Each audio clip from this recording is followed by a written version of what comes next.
can do that. We can do that.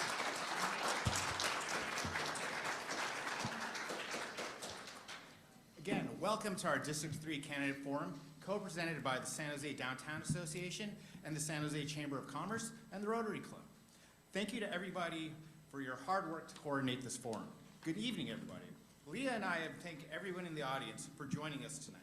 We would also like to thank the candidates themselves for making themselves available this evening. This forum is an important opportunity for our community to hear directly from the candidates vying to represent District 3. We'd like to thank our sponsors of the forum, our venue sponsor, Scott's Seafood Ballroom at the Rotary Summit Center, and our other event sponsors, NorCal Carpenters Local Union 405, the Rotary Club of San Jose, Ninico Communication, and again, Scott's Seafood Restaurant for providing the light bites. Thank you. Thank you for your support in making this event happen. Good evening as well. My name is Leah Toeniskoetter, President and CEO of our San Jose Chamber of Commerce. District 3 in San Jose is at a critical juncture with challenges to address and incredible opportunities ahead. The leadership that we elect will play a vital role in shaping its future. Tonight, we get to ask some tough questions and gain insight into how each candidate plans to lead. The event is being recorded, and the link will be made public after the event. Okay, here are the rules. And I'll warn you guys, I'm used to usually refereeing fights, so I think you guys will be great. Leah and I will take turns asking the questions. Each candidate will have either 1 minute or 1.5 minutes to answer the questions. Candidates, please be as short and precise as you can be so that we can get through as many questions as possible. In the front row are volunteers holding time cards that signal as your time winds down. As we previously announced, we will not accept questions this evening from the audience, but we did ask everyone to submit questions in advance. We tried to cover all of our important issues. We already know we're not going to cover all of them, and the candidates will be available for you to unanswered questions. The candidates have not seen the questions in advance. We do ask that the audience hold applause until the end. It helps us get through more of the questions. And to our candidates, to emphasize what Gumby said, to really help better inform our community and understand your position, we ask that you do go beyond high-level responses and provide specifics and examples where you can in answering the questions. All right, now with that out of the way, without further ado, let's get to know our candidates. Candidates, welcome. Anthony, we're going to start with you. Tell us about yourself and why you're running for this council seat. Good evening, everyone. Thank you all for being here this evening, and thank you to the SJDA and the Chamber and all of our event sponsors for making this event possible. My name is Anthony Tordios. I'm an engineer, a planning commissioner, and a neighborhood president here in downtown San Jose, and I'm running because I want to restore trust in our local government and be a council member that you all can count on. I grew up in a working class family in Washington State. And growing up, my family relied on government programs like disability insurance to get by, so I learned at a really early age how important it is to have a government that goes to bat for working families like the one I grew up in. Social safety net programs and quality public schools served as a pathway to opportunity for me growing up. So now that I'm running for council, I want to make sure that the same opportunities that were available to me are available to everyone else in our community. I currently represent District 3 as chair of the San Jose Planning Commission, and that's a role where I've worked with city staff to improve affordability and prevent displacement of our working families. I also serve as president of the South University Neighborhood Association here in downtown, and in that role I've worked to bring folks together to clean up our streets, invest in public art projects, and hold free events to help our neighbors come together and build community. On council, I really want to combine my public policy expertise from my time on the Planning Commission with a strong focus on neighborhood outreach and community engagement so that we can treat all of the most pressing issues facing our community with the urgency that our residents deserve. Thank you. Thank you. Gabby, same question. Tell us about yourself and why are you running for this council seat? Sure. Hi, everyone. I'm so happy to see you all here and engaged. My name is Gabby Chavez Lopez, and I am proudly running to be your next council member for District 3. I moved to San Jose over, in 2002 with my father when he got a job here. I came from the Central Valley, and so San Jose always has represented possibility and opportunity for families like mine. As I've gone throughout the district, I will say that that has echoed across the neighborhoods of people's origin stories in San Jose, really being rooted in work, opportunity, and really the sky being the limit for themselves and their families. San Jose has been that place for me, and I have really been, ever since getting here, I have been engaged in supporting our small businesses, to making sure that our nonprofits have resources. I've been heavily engaged in policy and advocacy. I am now a nonprofit executive director. I've grown my agency here in the district as well, so I'm now an employer here, and so I see the city through a lot of different lenses. I'm also raising my 6-year-old son in the district, and so I think it's important that as we talk about the variety of issues that our city faces and our district faces, that we talk about it through the lens of the multiple lived experiences that are reflective of the diversity of this district. So thank you all so much, and I'm looking forward to the conversation. Thank you both. Gabby, back to you for this. 60,000 businesses in San Jose call this their home. 97% of those businesses employ less than 35 people, and 3% of our businesses employ over 60% of our workforce. How will you proactively create a business-friendly environment across this entire spectrum, from our D3 business districts to our largest tech companies? 60 seconds. Sure. Well, as mentioned, I am one of those small employers that is here in our district, and we were actually incubated inside of the Chamber of Commerce. So we existed there. I was employee number 1, and we grew to an agency of 13 employees, and that happened very quickly, but it happened because of the supportive ecosystem of San Jose. We were provided a place to grow our organization, and then we were able to move on into different spaces. So I think we need to keep looking at opportunities to provide incentives for business to operate at low cost in the beginning, especially parking incentives. I mean, a lot of the realities that my employees face are barriers, and in some cases we need to remove those barriers to make sure that businesses have a strong footing here. They can, get their, their sea legs, and be able to grow and to thrive. And that's just a small example that has been lived by me, but I think it's important as we think about scaling that, what were those components that effectively aided us in that growth and development? Thank you. Anthony. I think we really just need to focus on making it as easy as possible for folks who want to invest in San Jose to actually do so. I support some of the recent incentive programs that council has passed to provide a slower on-ramp of new fees for small business owners, and things like short-term free parking for new businesses in San Jose. Also, some of our existing grant programs, like our storefront activation grant program, to provide $30,000 to people filling vacant storefronts in our downtown. But I also think that the city needs to focus on things like streamlining permitting for people trying to open businesses in San Jose. I talked with a business owner opening a new bar on Fountain Alley who struggled for close to 5 months just trying to get a permit for outdoor dining. We need to make sure that we are making it as easy as possible when folks want to invest in our downtown community for them to actually do so. And I also think that part of creating a supportive environment for businesses is addressing core quality of life issues downtown, things like blight, and making sure that our streets are clean and safe so that folks feel like they can actually come downtown, spend their time, and spend their money supporting our local businesses. Thank you. Gumby. Anthony, next question is to you. The city faces a large deficit, limited funding sources amid the current federal administration, and several competing interests. The mayor has proposed utilizing Measure E funds to fill our interim housing system. Do you support the use of Measure E as proposed? If not, what alternative do you propose that provides quality of life protections to our residents and business communities while ensuring safe shelters for the unhoused? You have 60 seconds. Thank you. You know, I've spoken at length before about my belief that longer term we need to make sure that we are using Measure E dollars to invest in permanent affordable housing, as that's what I view voters actually having committed to when they passed Measure E originally. That said, the city is obviously in a very difficult position budget-wise. We have a growing shelter system, and those shelters come with operational costs. So given our current budget constraints, I do think that using Measure E dollars to fund those operational costs is the clearest path forward in the short term.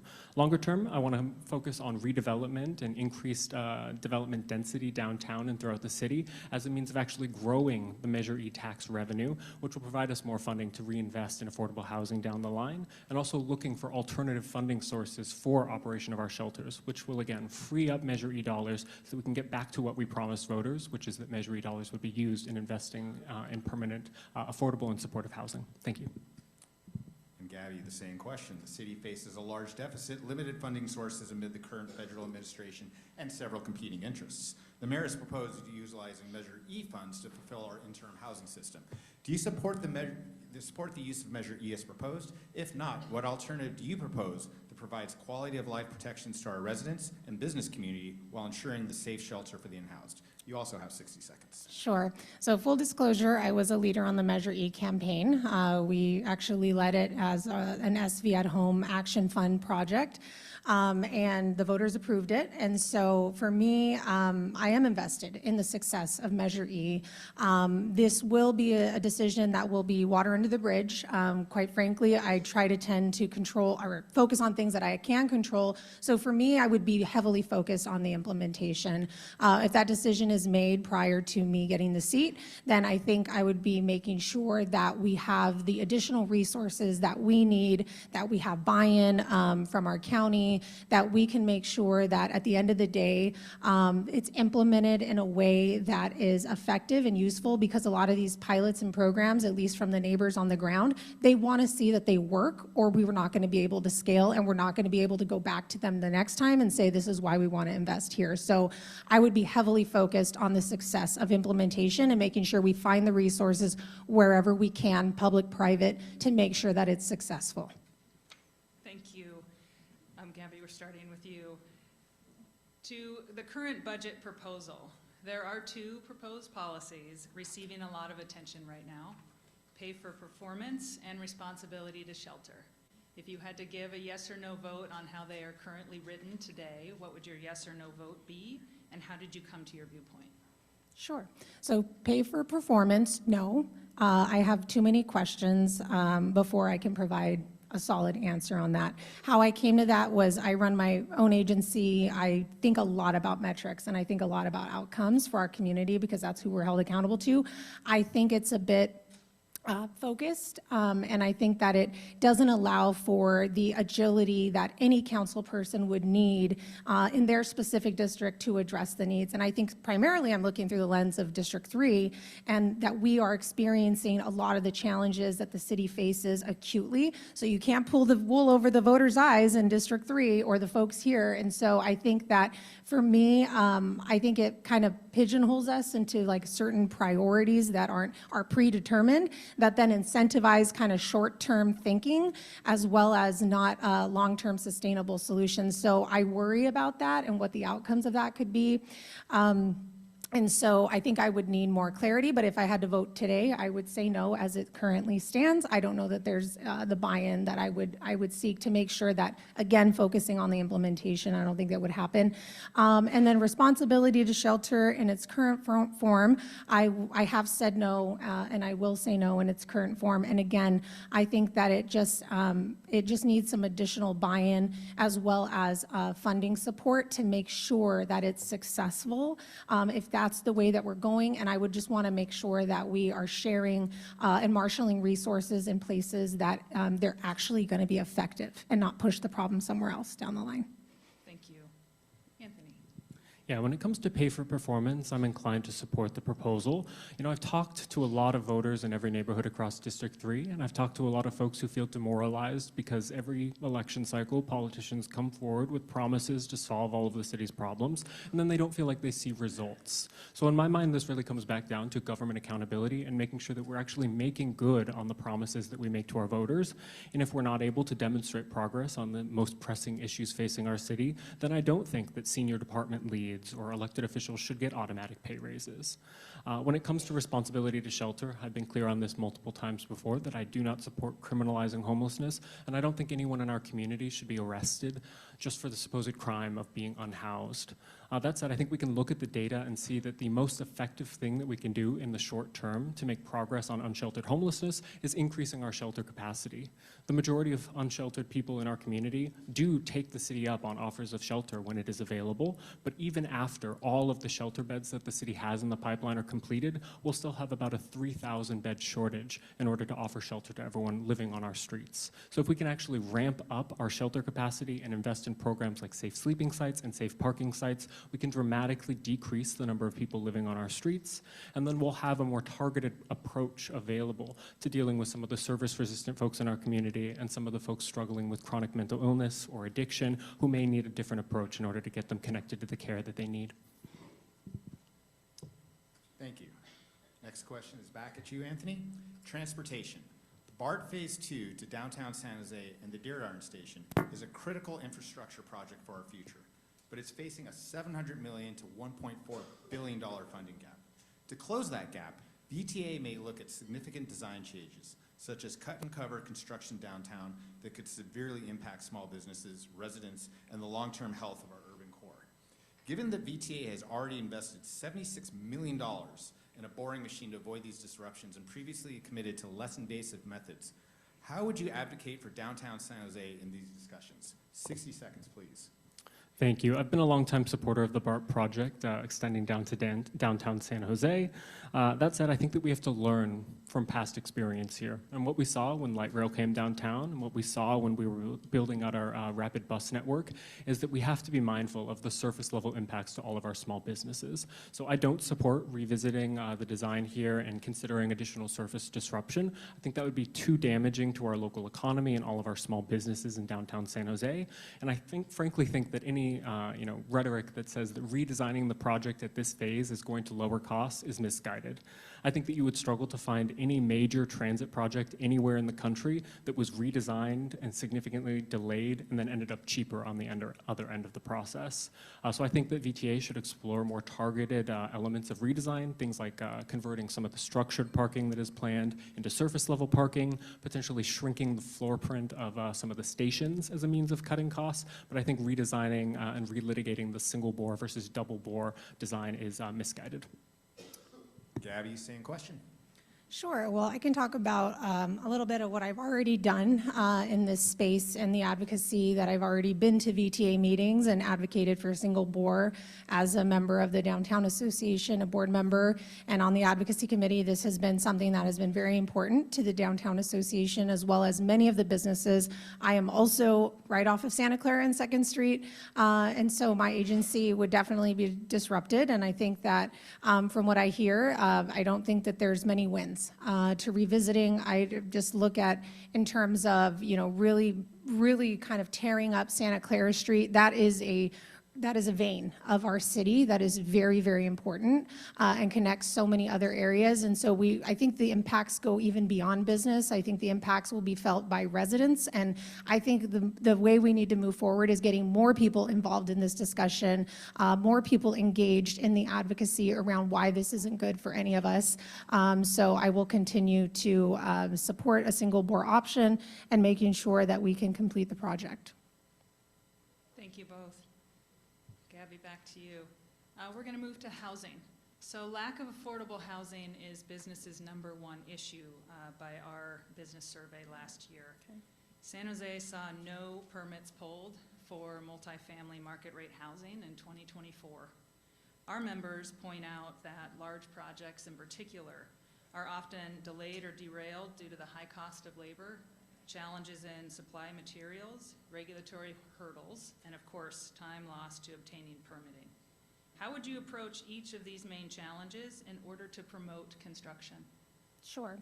So having spent a few years of my career focusing on getting affordable housing built, we implemented Measure A, still very successful. But I think moving forward, I think we, at this point, need a task force designed as a housing forward task force to really hyper-focus on this issue. It is very concerning, and many developers have brought that to my attention, some in the room. And so making sure that we are being led, I think that business and labor and developers in this exact moment want the same things. They want projects to be built, they want them to be built on time, and they want to make sure that, that we're able to move forward. So I think coming all together at the table, and I think that the D3 office can help play quarterback to some of those conversations. And we have very organized groups here, and I think our biggest asset is our people and the brain trust that is within even this room, just starting there. So being able to figure out how we hyper-focus on making sure that we have a housing forward task force for downtown. Thank you. Thank you. You mentioned that there were 0 new multifamily projects that broke ground last year. And I think you can compare that with cities that have had much better success in housing recently. Cities like Austin, which has built 10 times as much housing as San Jose has recently. We can see that rents are flat or declining in Austin while they've continued to rise here. So I think we should learn from other cities and see what works. We know that in California, it's about 2 times as expensive as Texas to build housing. Pre-entitlement takes about 2 times as long, and construction takes about 50% as long. So I think we need to learn from that experience and focus on what's in the city's control. So I'm a big proponent of streamlining development and shortening permit times, providing CEQA exemptions for projects so that we remove litigation risk that often throws projects off course and adds years to development timelines. I think we should be streamlining our development standards and design guidelines with an eye towards reducing construction costs. And I think we should be looking at our total cost of development from all of the different elements of that process that are within the city's control. Thank you. Next question to you, Anthony. Downtown San Jose is the core of District 3 and the heart of San Jose. To build a thriving and vibrant downtown, we also need investments in amenities. What specific policies would you support to A, improve nightlife, B, attract missing amenities like a grocery store or a drugstore, and C, utilize public-private partnerships to support our downtown for years to come? 90 seconds. Thank you for the question. When it talks about improving nightlife or improving the recreation scene in San Jose, I think City Council's recent proposal around entertainment zones is a great start here, really making it easy to build on the organic energy that already exists in downtown in a lot of our major corridors, places where we have block parties and outdoor events, and then making it easier for those events to actually carry over and draw additional foot traffic from our local community, and then also support the nearby surrounding businesses. In terms of the long quest to get a grocery store downtown, I talked with Alex before he departed from SJDA about what it would take to get a grocery store. And we agreed that the #1 challenge here is just more density. So I'm focused on getting more housing built in downtown. I think that's good for a number of reasons. It'll mean more foot traffic 24/7, which will support our local businesses, potentially support a grocery store, and also increase perceptions of public safety. More housing downtown will also mean more people living low climate or low carbon lifestyles, and more people to eventually take advantage of these large scale investments like BART coming to downtown San Jose. In terms of public-private partnerships, I think we need to lean on our development partners who are building up our downtown core and make sure that they're engaged in the process in terms of building, engaging streetscapes and public spaces and ideally public amenities as part of some of their projects. I think that really focusing on that ground level activation can be the difference between a downtown core that feels sterile and cold versus one that is really primed to be active and vibrant. Thank you. Gabby, same questions. Improve nightlife, attracting missing amenities like a grocery store or a drugstore, and utilizing public and private partnerships. Sure. I think nightlife, I tend to look at things not in a deficit way. I think we got to look at how do we play to our strengths, right, as a city in an asset-based frame. And I think our downtown economy is incredibly vibrant. There's a lot going on and a lot that can be harnessed and really monetized, quite frankly. And so having a strategy around a nighttime economy, because that's where people are, that's when they're here, that's when they're engaging in some of our bars and restaurants and nightclubs. I think having a real coordinated effort, making sure that PD is involved, making sure that all city services are working and going and operating after hours as well, I think is really important. I don't know that we've had a real concerted effort around a nighttime economy and really uplifting those hours, but I think that there's a lot there. And I think that having more people outside, foot traffic, closed down streets, things like that make for just more a feeling of safety, right? And so I think that's important. I love the idea of zones. I really appreciate the Mayor's Championship of really bringing music and vibrancy and entertainment zones to our city. We're seeing it work in San Francisco and other places. And so I think the concept of focusing in and on particular zones and doing it right, really, and getting it right helps us to be able to ask for more investment for scale. So D3 is a perfect place to incubate that, and public-private, that's my jam. I think we all have a role to play in making sure that our economy is thriving here in our downtown. Thank you both. Gabby, governance in support of our unhoused residents. So in addition to building out our interim housing plan, the mayor has stated that the city needs support from the county and state to reduce our homeless population. The county has refuted claims that they aren't doing enough on homelessness, and the governor is starting to change his tone on the investment from the state. From your point of view, what are the responsibilities from each governing body, and how would you work to balance the costs associated with reducing homelessness? We'll do 90 seconds for this. Sure. So I think the current relationship between the city, the county, leaves a lot to be desired, quite frankly. I would be focusing on ultimately building that trust, building those relationships. As anybody who has partnered on any shared goal knows, you have to have collective buy-in from the onset. And I think co-creating a strategy, making sure that you have very level set commitments from folks, you have those very clearly articulated on the front end, makes for a better partnership and ultimately leads to better outcomes. So they have an equitable responsibility. We are serving the same residents. At the end of the day, Betty Young, who is our county supervisor, should care just as much about the residents here in D3 as I would as a city council person representing D3. So we're gonna have to work together. I will say that, having the support of our county supervisors is gonna be very important. But again, I think that sometimes it is about enough emotional intelligence to go into those conversations, to be able to hash out the differences, and the onus shouldn't be put on the residents to figure out where does the county end, where does the city start, yada, yada, who's paying for what. That's incumbent upon us as leaders. And so I think that that's really important. I think launching a joint homelessness coordination office that is housed in D3, that is focused on our district, is going to be really important, and I'm excited to be able to launch it. Thank you. I think it's clear that to solve a crisis of this scale, we are going to need support from the county and from the state. And I find it a little interesting that the county, seems to bristle at this notion that they're not doing enough when it comes to homelessness, because I think you look at the scale of this crisis, 5,000 people living on our streets without shelter, and to me it feels like both the city and the county are not doing enough to solve this crisis. So I think we need to be able to work together, and we need to be prepared to increase our investment here if we're going to end unsheltered homelessness in San Jose. When it comes to who's responsible, I think it really is both levels of government here.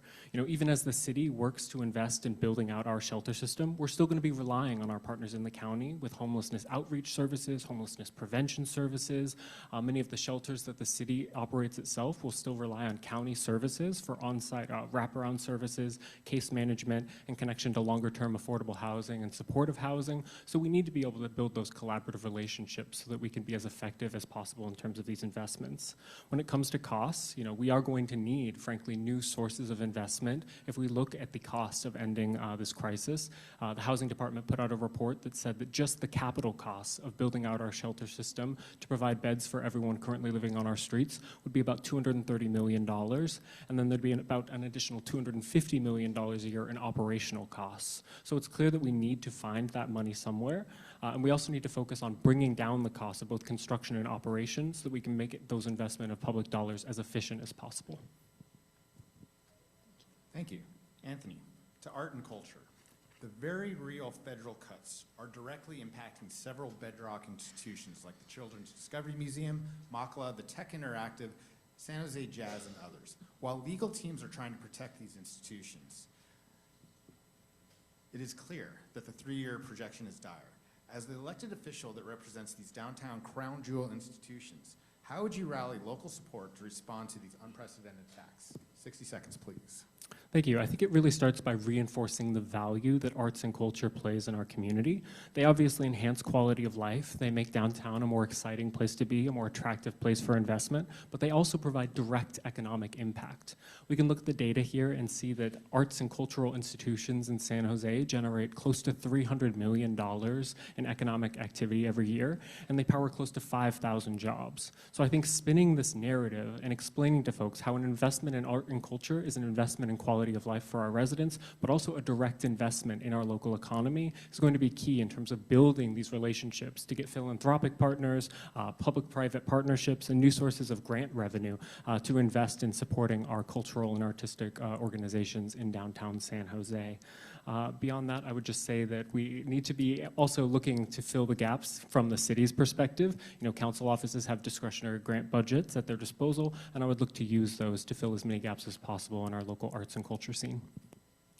Thank you. Gabby, same question, protecting the arts.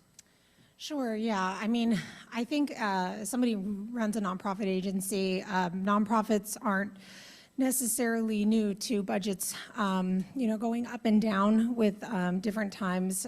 But I think most importantly is that we listen to them. We hear about, you know, what it is that they need. When you think about not only visitors, but also residents and what they enjoy about a downtown core, why they come downtown, usually the driving force is arts and culture. And so that is something that we cannot let fall to the wayside, because I think the economic argument could be made. I think just the fact that going back to playing to our strengths as a community, we have arts and culture in spades, and we need to make sure that we are marketing that, we are leveraging that as much as possible to continue in any economic downturn. So I think just making sure that we're partnering very closely with our arts and cultural institutions is going to be important, and that they help us kind of set a path forward during these times. Thank you. Gabby, 2026 to beyond. Next year, we will be on the global stage, hosting the Super Bowl, NVIDIA's GTC conference again, the NCAA March Madness tournament, and 6 World Cup games, which is phenomenal for us. So if you were to measure one element of success for next year, what would that be? And following, how do you look at our potential to grow this economy over the long term? 90 seconds. Sure. I think the thing to remember too is that we are San Jose, we are Silicon Valley. I think we're always on a global stage, quite frankly. And so again, just thinking of this as another opportunity, right, to showcase everything that we have to offer to visitors and our residents alike. I would say a key indicator would be making sure that our small businesses are prepared, engaged, have opportunities to leverage. We have some incredible small businesses that really make up the diversity of this district, and making sure that they're equipped with everything that they need in order to capture that attention that we have, make sure that we market a cohesive message so that, you know, we don't need to be San Francisco, we don't need to be Oakland, we are San Jose, and finding out what that cohesive message and brand can be so that we can deliver on it once people are here. But I would say that, you know, sales tax is going to be very important, and then we pilot a few things, try on a few new things just to see if they work, to be able to say, like, okay, let's pilot something where we, you know, close down this whole area and make it our zone, and this is where we're going to put resources, and be able to do that, to be able to try a few things on, and if it works, why not keep it? moving forward. So I think it's an exciting time, but there should be a lot of creativity. There should be an entrepreneurial spirit that we exhibit during this time, and who best to lead us than our entrepreneurs on the ground that make the city so incredible. Thank you. Anthony? Thank you. It is definitely an exciting time for San Jose with all of these world-class events coming into town. If I had to pick a single indicator of success here, it would have to be foot traffic in our downtown core. I think foot traffic is tied to so many other things that we want to see, right? It's tied to economic activity, it's tied to support of our local small businesses, it's tied to sales tax, and it's tied to really showing that we managed to make San Jose the draw for all of these visitors, as opposed to in 2016 when so much of this activity and excitement went up to San Francisco, despite the game being in our backyard. So that would be my number one goal, is to get foot traffic downtown by having activity zones, by having outdoor events planned in every single night that there is an event in town in 2026 and beyond. I think as we look to the long term, I think if we can actually put our best foot forward in 2026, present our best face, clean up our streets, and have really vibrant activities to capture the attention of all of the folks in town for these events, that'll make it easier for San Jose to then be a city that recruits these events moving forward. And it'll also, frankly, allow us to capture a lot of organic local attention from our residents in the Bay Area, as well as out-of-town tourists and visitors who might like what they see when they're in town for these events and decide that they'll actually come back to San Jose even when these events aren't in town. Thank you, Anthony. On to the police department. A fully staffed police department is critical for overall public safety in San Jose. Each time we receive commitments for additional walking patrols, we find out that the staffing shortage precludes implementing these improvements. What can you do from the council seat to increase public safety, ensure we have more walking patrols, and prioritize a fully staffed San Jose Police Department? Thank you for the question. I think we need to focus on concrete proposals to actually make it easier to retain officers, and proposals to make it easier to recruit new people into our academy and get them to actually graduate and stay in San Jose for their public service. I've had the opportunity to talk with members of our police force about what some of the gaps are there that cause officers to go through our academy but then move to another city when it's time to actually serve. So I think that we should look at new incentives, new ways to provide affordable housing and other benefits that actually give our sworn police force the stability to build lives here in San Jose and remain invested in our local community. Beyond that, I think that we should look to alternative responder programs like Trust for calls involving mental health crisis, or community service officers for lower priority quality of life calls. If we invest in these alternative responder programs, we can get those lower priority calls and mental health care calls dealt with by these dedicated responders. That will then free up our sworn officer capacity for those high priority, potentially emergent calls that only sworn police officers are equipped to handle. Gabby, same question. San Jose Police Department. Yes.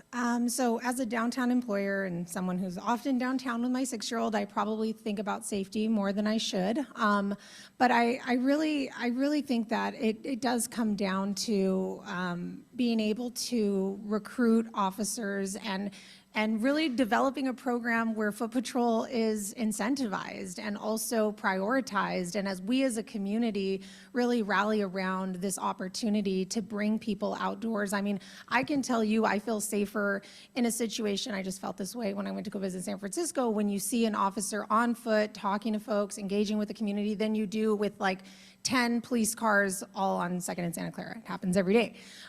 So I think that making sure that we're talking directly with our police and hearing from them, I think morale is very important in this. And I think we need to also highlight the good things that they are doing in the community to make sure that it's an attractive place to be, and that we can retain officers and make sure that we have a fully staffed department.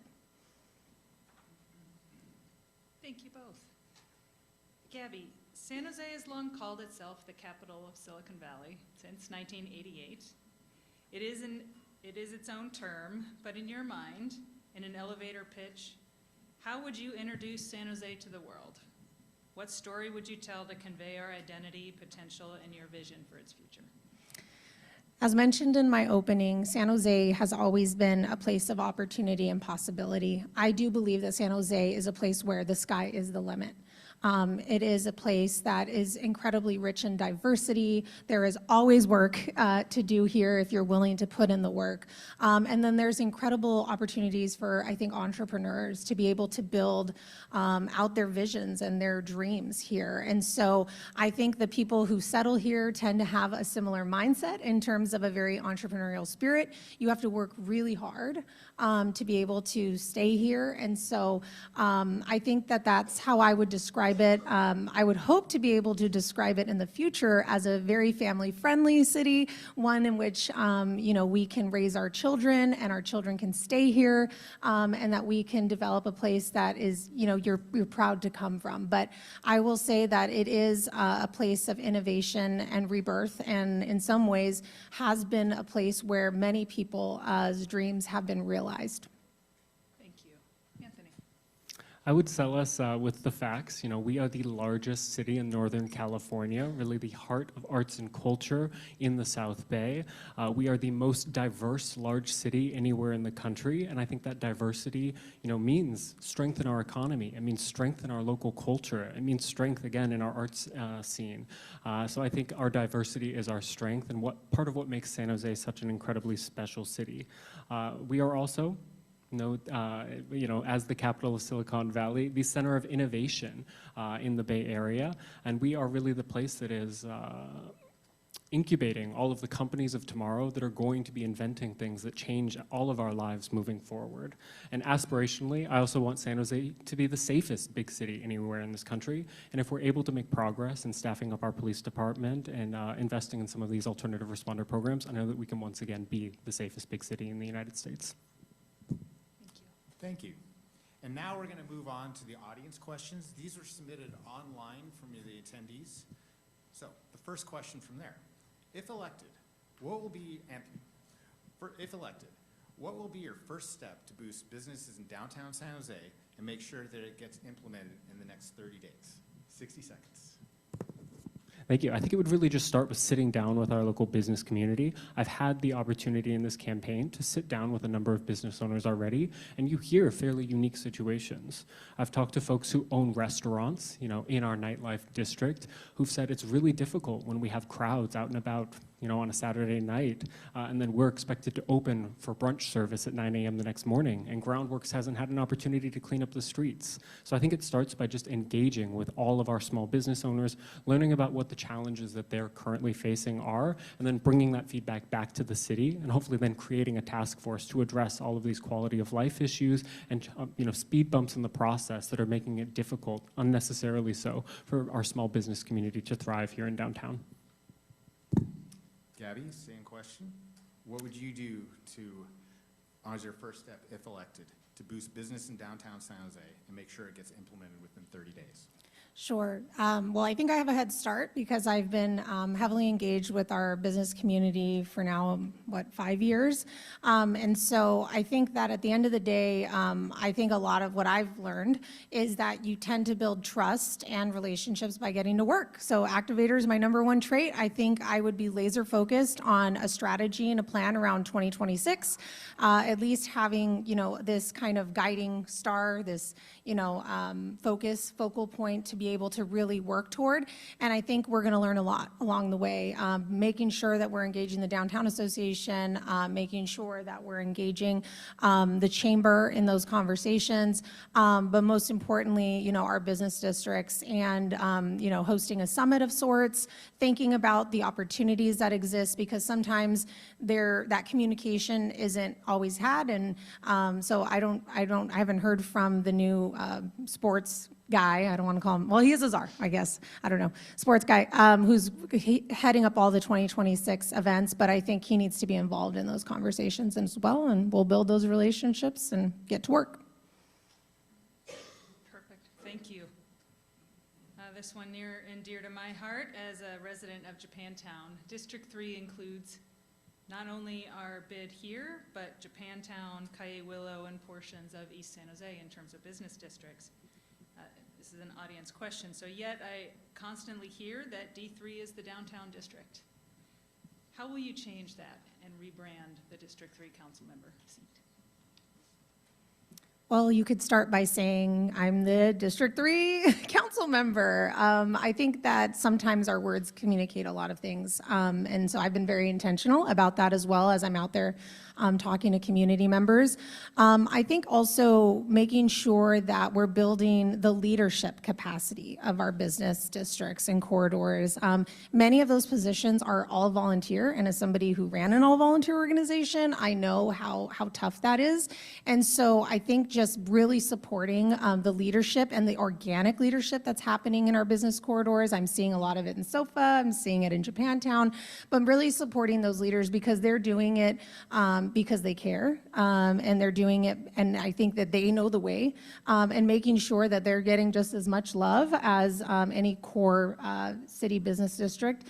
So just spending the time and making sure that you're looking at your budget, making sure that you diversify those investments in terms of where you're spending your time and your resources. And so I think you got to spread the love out throughout the district because now it includes like parts of Berryessa as well. So got to give them some love as well. Thank you. Yeah, in the first round of this campaign, I spent a lot of time out at the doors, close to 5,000 doors across every single neighborhood, every single precinct in District 3, including up in Berryessa.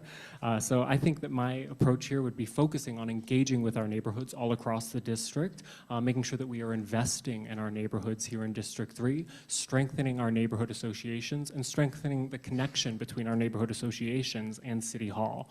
I think that also includes elevating our local community leaders in every part of District 3 and making sure that they have a seat at the table for policy decisions that are coming before council, and also that they can then be trusted messengers with their own communities, making sure that we are getting the word out about all of the work that the city is doing, and then on the other end of the spectrum, making sure that the city is able to celebrate all of the amazing accomplishments and activity happening in our local neighborhoods. Thank you. One factor creating blight in downtown is empty buildings and even whole blocks which have been purchased by developers who push out all the existing tenants immediately after purchase, but then do not proceed with any new development for many years or even decades. What do you feel is appropriate for the city to do to reduce the situation? Okay. Thank you. This is a complicated question. Obviously, we rely on our development community to actually be the ones who are investing in building up, the buildings that are going to shape our streetscape for generations to come. But at the same time, we need to make sure that they are being good partners and good neighbors in our downtown community. And too often that is not the case. As you said, we see buildings that sit vacant, that fall into disrepair, that become safety hazards or are the source of fires. We've seen that multiple times over at Bowtown, up and over at the fires on North 4th Street. So in those cases, I think that the city does need to be more proactive in enforcing our existing codes, making sure that we can hold negligent property owners accountable when they are not being good neighbors in our downtown community.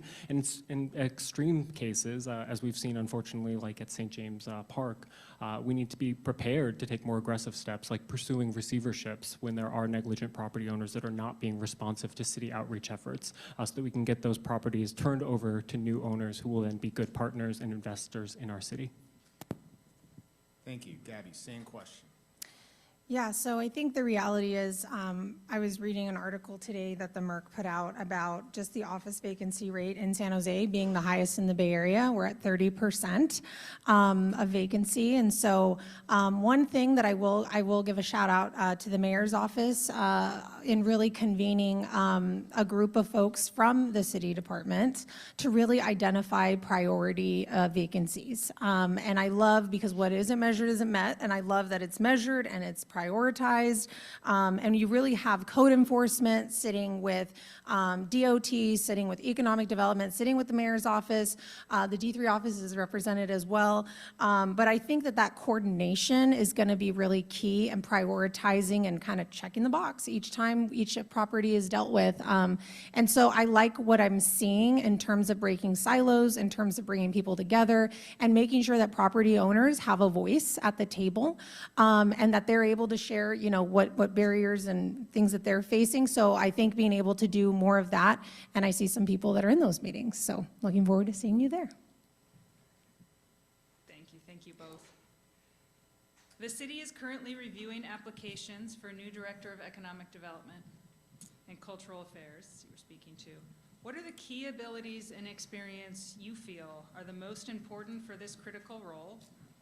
And would it be a positive change, to separate cultural affairs from economic development? So the director would be 100% laser focused on business attraction and retention for both small and large businesses. Sorry. Yes, okay. Thanks, First suggestion, hire slow. That's been something I've learned over time. So don't feel, I think we need to really do our due diligence and make sure that we are, doing everything in our power to recruit well and making sure that we have the best talent. Obviously, I think in any leadership position, I know that I've hired for, ingenuity, problem-solving skills, creativity, a collaborative spirit is going to be really important because this person is bringing together, so many different folks at all times. They're working with all three sectors.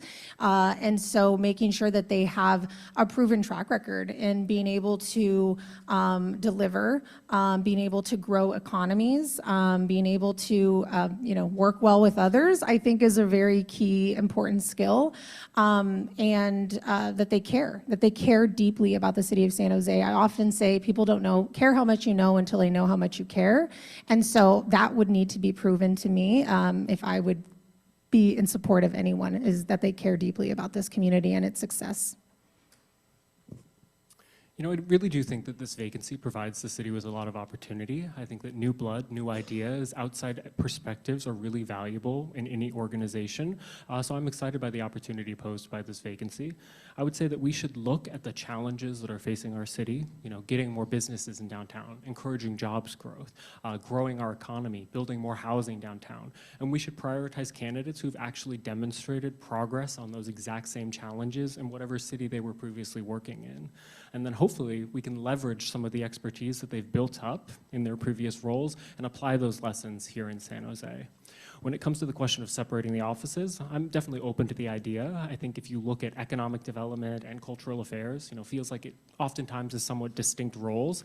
So if we're able to split those apart and get more focus in terms of having really domain experts in each of those roles so that we can invest in growing our economy and invest in drawing businesses and jobs to downtown, while also making sure that we have someone who is laser focused on arts and culture, I think that's a win-win scenario. Thank you. Thank you very much. We're going to throw a little curveball at both of you, and we're going to ask you to ask your opponent a question.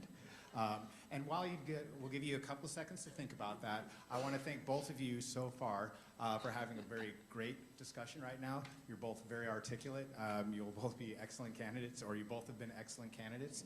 And to me, this type of forum and conversation and talking about the issues at hand is democracy in action at this point. And I want to thank all of the audience right now for coming here, for submitting your questions, being a respectful audience right now. So, thank you very much.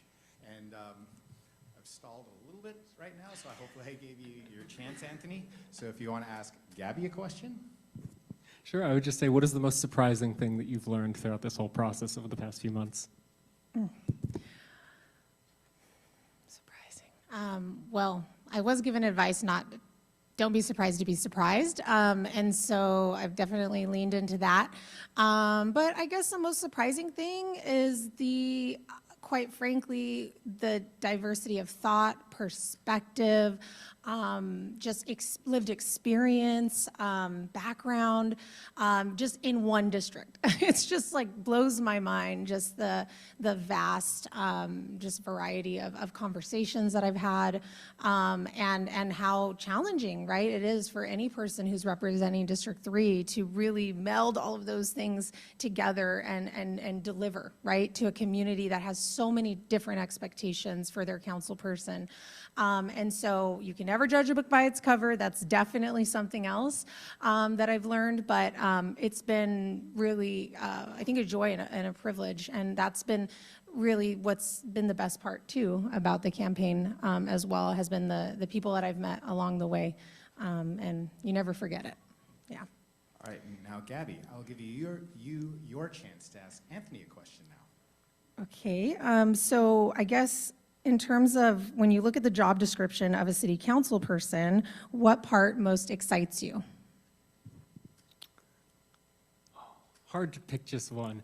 I would say the part that excites me the most is definitely policy. You know, in my experience, policy is how we actually, as elected officials, move the needle in terms of delivering results for our constituents. But the part that I'm most immediately excited to get to work on in the first few weeks and months in this role is definitely just engaging with our constituents. I think District 3 has been through so much over the past year. We've had lack of leadership in City Hall, we've had revolving leadership in City Hall, and we've had, frankly, a very difficult time being there for all of our District 3 residents. So I look forward to, staffing up our team, making sure that we have people in neighborhood outreach roles, connecting with our constituents, getting our constituent concerns program up and running so that we can make up for lost time and making sure that we are there every single day dealing with all of the most pressing issues facing our District 3 community. Thank you both. Final question, so we're almost done, and then you have the chance to speak with the candidates afterwards. Please share anything that you haven't had a chance to and your final words to us this evening. 90 seconds. I'll go back to Anthony as you ended the last one. Thank you. I'll just say thank you all for being here. Again, my name is Anthony Toediskoetter, and if there's one thing I can leave you with this evening, it's just that I am laser focused on rebuilding trust in our local government and delivering results for the people of District 3. I think if you want to know what type of council member I'll be, I think you can look at my track record. On the Planning Commission, I have continually used my platform to push the city to think bigger and to work faster to solve our housing affordability crisis and make progress on homelessness. As a neighborhood leader, I've heard concerns from our community about blight and safety and trash, and I've worked to bring folks together in our community to actually clean up our streets and invest in art and make our streets safer for everyone in our community. I'm very proud of the campaign that we've ran and of the coalition that we've built so far in this race. It's a fairly unique coalition. It doesn't necessarily conform to some of the historic battle lines that you tend to see in South Bay politics. Very proud to have earned the endorsement of Mayor Mahan, of Vice Mayor Pam Foley, of the Santa Clara County Democratic Party, and a growing list of local unions, I think 7 as of the most recent count today, as well as civil rights organizations like Equality California and every pro-housing group that has endorsed so far in this race. We are building a coalition that is focused on delivering results for the people of District 3. If you would like to learn more about my campaign or ways that you can get involved, I hope you'll visit my website at anthonyforsanjose.com. We have just about 4.5 weeks left in this sprint of a race, so we are doing everything we can to make the most of every remaining day. Would love to have you join us out at the doors and help us win. Thank you. Yes, thank you all so much for joining us this evening. I have really dedicated my personal and professional life to making sure that our community is civically engaged. So it really excites me to be with you all and really a part of this whole process. Again, I am really doing this because I have always strived to be a change agent. Anywhere that I am, I try to just leave the place better than I found it. And when I think about this role and this opportunity to serve the residents of District 3, I think it's leaving a lasting legacy, but also thinking about building a foundation in which someone else can then, come and make sure that they're moving our district forward. And so, I think about this as a very much a collaborative effort, and I really hope to earn the vote of our District 3 residents, and that they see how much I care about this community and how deeply I am in gratitude for everything that this district has given me and my family. And so, very excited about that. I am also proud to have the endorsement of the Democratic Party, of our Congresswoman Zoe Lofgren, who's a legend and a heroine in our area, as well as all 5 Board of Soups and many of our council members. And really, these relationships have been built over time and through work and actual doing work together. And so I'm very proud of the campaign, and I hope you'll visit us at GabbyChavezLopez.com or right now. Thank you very much. Now, this concludes our D3 Candidates Forum. Big hand to both of our candidates. You're willing to put yourselves in a hot seat tonight. It takes a lot to run for public office, and we wish you both a positive campaign and experience. And for those of you in the audience, we ask you continue to learn about the candidates, and if you live in the D3, please vote on June 24th. Thank you so much for being here. Thank you.